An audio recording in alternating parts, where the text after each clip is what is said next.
Here's my audience. Okay.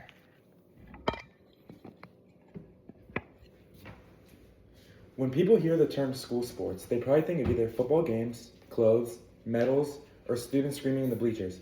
However, for some school students, sports are more than that. Sports could be the reason a student goes to the school and keeps out of problems. Not every student becomes a collegiate athlete, but nearly every one of them can take advantage of sports if provided correctly. More funds in the schools should be allocated to sports programs since they should help students mentally, physically, socially, and academically, providing them with many benefits that families cannot possibly afford. This topic was chosen by me because it is one thing that is very clear to most students who take part in sports. Even those who do not play any sport can depend on their friend, brother, or classmate who gain confidence, discipline, or new friends in school due to doing a sport. It seems to me that this is a very significant point since every school speaks about the need to provide education to the whole person, while many schools treat sports as optional.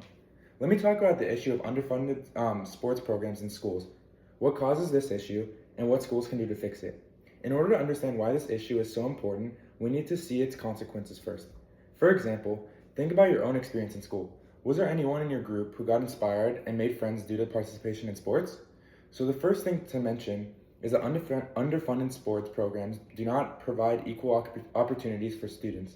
Participation means that there are some expenses like equipment, coaches, transportation, uniforms, and trainers, and maybe competitions, fees that need to be covered. The Project Play report by the Aspen Institute shows that families face higher prices on sports than before. According to the report, families with an active interest in sports in the United States spend an average of $1,016 on their children's main sports in 2024, which is up by 46% compared to 2019. The next issue is the loss of health and mental health benefits that students suffer due to the school's decision to cut funding of sports. These are health benefits related to physical activity for children, as reported by the CDC, which include improvement in academic achievement, brain activity, cardiovascular and lung health, and long-term well-being. It should be noted that school-aged children should involve themselves in moderate to vigorous activity for 60 minutes a day, and this would be available through sports. If sports activities are important for school students, then why are sports programs still poorly funded and treated like it's less important to schools? Is it easy to understand why it's difficult for school authorities to decide between purchasing new books for classrooms or buying a soccer ball, for example. It can be observed that people sometimes believe that sports are nothing but enjoyment and that varsity games do not have an educational value, according to the National Federation of High School Associations. High school sports participation has reached an unprecedented high of 8.2 million students in the 24-25 school year, and this indicates that sports are no longer a marginal activity, but rather they are a core aspect of the student experience. One reason for this is the inequality in access.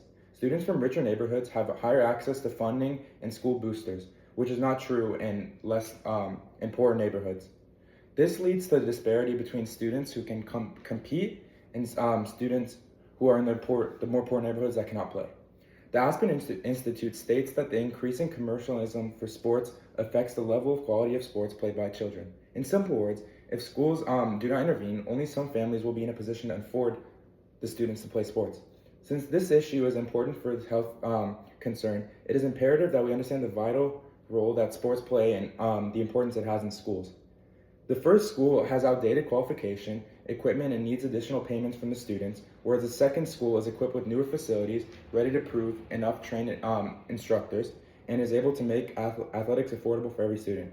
Which school do you think would have better chances for engagement? The first way to solve this issue is to make sure that athleticism becomes considered as a part of personal affairs of each student and not as an irrelevant thing. The other schools should budget the amount of money necessary for sports instead of wasting it on useless things like winning or losing championships. According to the Pediatric Association, the practice of youth sports activity may help the kids to get involved into healthy life and improve social relationships and emotional well-being. The second way is to use an equal financial policy in terms of athletics in school. Every student must have the opportunity to take part in different sports, and not only that, but those that require payment. The athletic activities of some students may include soccer, track, volleyball, cheer, dance, or cross country. According to the CDC, schools offer a special opportunity to develop healthy habits through the introduction of physical activity and the facility for physical engagement. The process of engaging and educating students can be very successful if schools choose to invest in sports. There are two parts of the explanation that I've given. One reason is that it's caused by the notion that school sports are an add-on, even when they allow people to learn skills that are universal and maintain social connections with the school. The other reason is that there is a need for more investment in sports in schools in a safe, inclusive, and accessible way. It is more important to understand that the issue is not whether schools should spend more money on sports, but the important question is whether schools want to support the whole student rather than what makes them successful through tests. An effective athletic program should not be about the creation of better athletes, but about raising a healthy school population and the generation of people who learn about the values of teamwork and confidence. Thank you.